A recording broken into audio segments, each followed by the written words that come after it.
Mladić je došao starcu i rekao: želim uspjeti odmah, reci mi tajnu brzog uspjeha. Starac se nasmijao, dao mu sjeme i rekao: zasadi ovo i brini se o njemu svaki dan. Mladić ga je poslušao. Zasadio je sjeme, zalijevao ga i čekao. Nakon nekoliko dana, ništa. Tjedan dana kasnije, još uvijek ništa. Mjesec dana prošlo je bez ikakvog znaka života. Počeo je sumnjati u starčeve riječi. Vratio se i ljutito rekao: dao si mi loše sjeme. Iz njega ništa ne raste. Starac mu je mirno odgovorio: nastavi. Strpljenje donosi najveće plodove. Mladić se vratio i nastavio zalijevati zemlju. I onda, jednog dana, iz zemlje je iznikla mala biljka.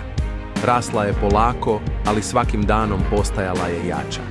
Tek tada je shvatio: uspjeh je isti kao i to sjeme. Ne možeš ga vidjeti odmah, ali ako nastaviš ulagati trud, jednog dana će procvjetati.